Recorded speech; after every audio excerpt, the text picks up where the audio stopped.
Hello everyone, I'm Santiago, and today I'm gonna be testing Skyrim Anniversary Edition, the Switch 2 version. So Bethesda released this out of the blue. They just said, hey, Skyrim is on Switch 2 now, so to access the game, if you are like me and didn't know how to get it, you need to have the base game plus the Anniversary Edition upgrade.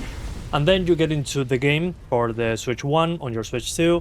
You press Y on your controller in the main menu, and that will open the eShop, and you can claim your free upgrade for the Switch 2 version.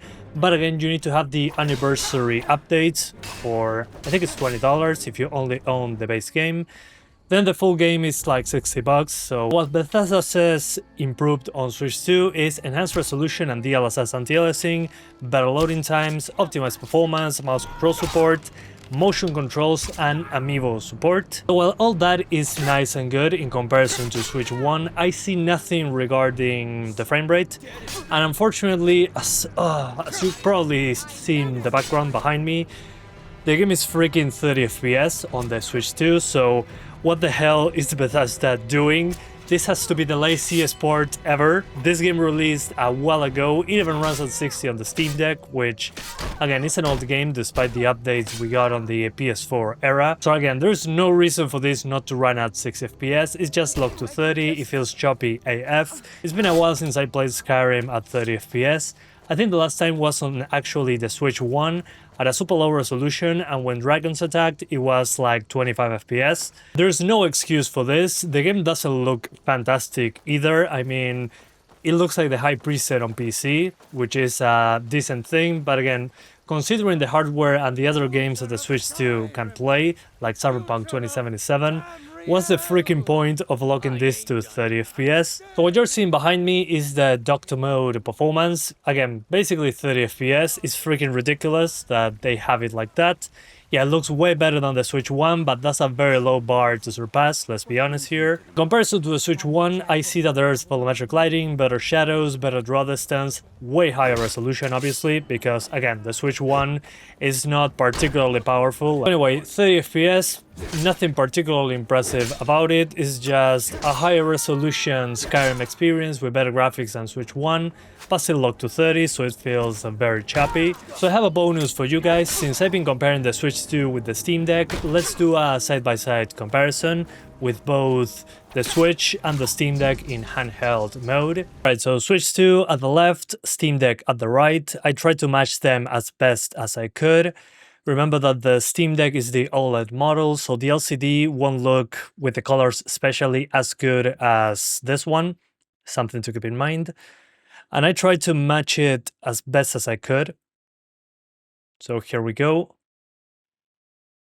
And here we're just looking into the distance. As you can see on the Switch, it's more clear when you're looking at this part. And this is because there was a thicker fog on the Steam version, probably weather.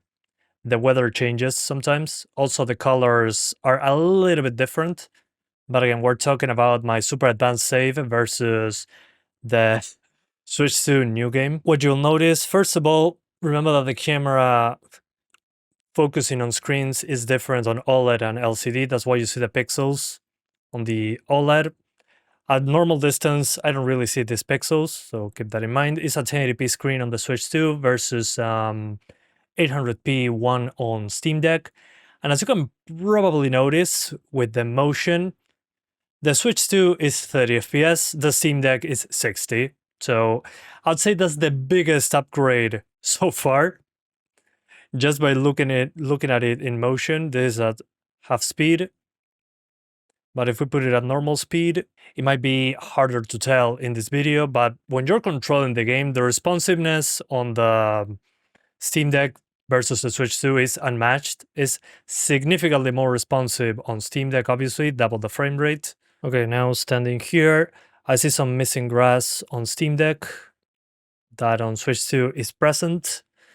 That's probably because the settings that I'm using is high on the Steam Deck.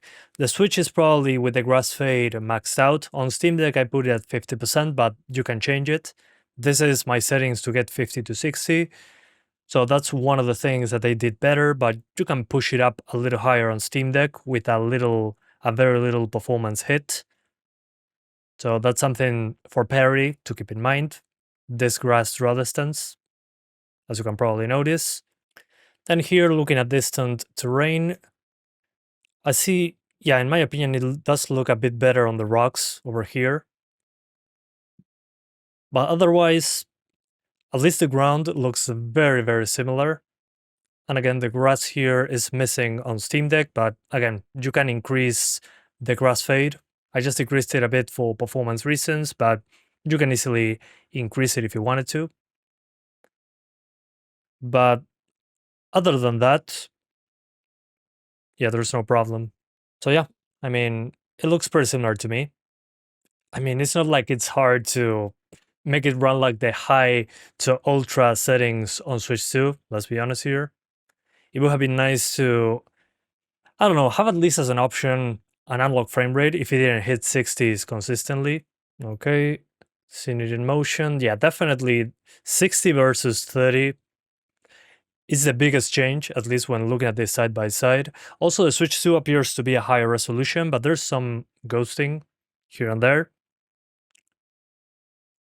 But on the Steam Deck, it's ridiculously smooth, which again is just the nature of 60 versus 30 FPS. It seems very, very similar, at least when it comes to the settings. Again, excepting the grass draw distance, that on the Steam Deck I lowered it a bit. As you can see here, looking into the distance in one of the cities, on Steam Deck it drops into the low 50s, which again, it's not a big deal, at least in the cities, in my opinion. You can push it up a little bit higher, but we are CPU limited. That's probably why on Switch 2, they also have to push it down. And when it comes to the reflections, I mean, yeah, it's still the same cube maps. What changes the most would be the coloring, especially because it's LCD versus OLED. But I think we need to look at it in motion to see how it resolves, so let's jump into that. But again, the main difference that I'm noticing is the difference in pixel count. Although the Switch 2 on handheld looks a bit soft around the edges, they're using DLSS for anti-aliasing, and yeah, there seems to be some ghosting around the helmet over here that is not present on Steam Deck, which is interesting because with DLSS it should look better. Although it's clearly a lower resolution because on Steam Deck, if you look at the chainmail in the background, in the back of the character, not in the background, it's a lower resolution, definitely. But there's that weird ghosting around the character. So as I was saying, the biggest difference I'm noticing is this ghosting, when there's a lot of contrast between something dark and something bright. But there's definitely a lower resolution on Steam Deck here. I play in an 800p, so native res. And this one is probably closer to 1080p, or who knows, with upscaling. But yeah, I'm noticing some extra ghosting that wasn't in the original. In the original, you can choose between FXAA and TAA, or disable anti-aliasing completely. Here I'm using TAA on Steam Deck.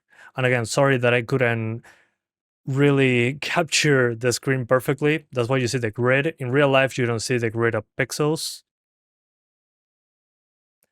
But that ghosting around some things in motion is noticeable. Yeah, especially here. So that's weird. They're probably using the lower quality DLSS option that Nintendo gives. But it can be distracting when looking at it side by side. In the game itself, I didn't notice it, and we're at normal speed. But again, you can clearly notice that the Steam Deck is at a lower resolution, which again is to be expected. It's the older machine from these two. The Switch is less than a year old. The Steam Deck is like, what, 4 years old already? So honestly, this, I'm finding it a bit funny. Again, I'm not sure if this fog is dynamic when it comes to how it shows up in the game itself. But you can notice that it's the same version of the game, the special edition, that has all those new features that they had on the PS4 era. It's darker on the Steam Deck, probably because of the brightness setting that I chose, but the OLED does a way better job with the colors. So yeah, definitely the fog seems thicker on Steam Deck, but I have the lower quality when it comes to the cut race. But the main takeaway that I have from this is that on the Switch 2, it's 30 FPS, and on the Steam Deck is 50 to 60 FPS. So it's significantly smoother. It's easier to see if I put half the speed on the footage. Just looking at the motion, I think it's pretty obvious. This one is way smoother than this one, and it doesn't have those artifacts around the head of the soldier. And again, not only for visuals, also for gameplay responsiveness, the input lag is way better when it comes to having 60 versus 30 FPS, even if you drop into the 50s sometimes on Steam Deck. I mean, it's ridiculously better to play. The feeling of playing the game at 60 is no comparison to the horrible 30 FPS, especially with the controllers on the Switch 2, that they have a lower range of motion when it comes to the sticks. It's really hard to aim in this game in comparison. You can use the mouse mode as well, but again, the responsiveness on Switch 2 is significantly worse. So what are my thoughts on this? Well, I'm super disappointed with the Switch 2 version. I mean, they have no parity with the newer systems, like, again, PS4, PS5, when it comes to the settings. But then when it comes to the frame rate, there's no reason for this to be at 30 FPS on Switch 2. The Switch 2 should be more than capable of getting there. This is a freaking lazy port with a lower quality DLSS than I was expecting. On handheld, either handheld or docked, you still get 30 FPS. There's no mods, so the Creation Club, I think it's called, is nowhere to be seen. So you don't have mods on Switch 2 either, so that's another point for Steam Deck. You have whatever mods that you want. Even also, if you are on PS5 or Xbox Series, you also have access to mods on the Creation Club. Not here. Here you're basically stuck with the vanilla version on Switch 2. So on Steam Deck, you can have whatever you want when it comes to modding, and you get way better performance. So yeah, there's no way I can recommend the Switch 2 version. Again, the people that can claim it for free, the upgrade from the Switch 1 version to the Switch 2 version, are people that have the Anniversary Edition on Switch 1. If you only own the base game on Switch 2 without the Anniversary update, that is $20, you're not getting the upgraded version for free. So you have to pay another $20 to be able to access this, which again looks way better than the Switch 1 version, especially when it comes to shadows, raw distance, resolution. But it's such a bare bones port. It's still 30 FPS. And yeah, only people with the Anniversary Edition can actually claim the free upgrade. Otherwise, you have to be paying full price for this, which I think is ridiculous. Yeah, yet another Skyrim port, but this one I think is the laziest one yet. At least on the Switch 1, it was an impressive port, at least in my opinion. But this one, absolute minimum effort, just 30 FPS, no modding support, which should be super basic and easy to implement, at least on this. So yeah, what do you guys think? Let me know in the comments below, and I'll see ya next time. Bye guys, thanks for watching.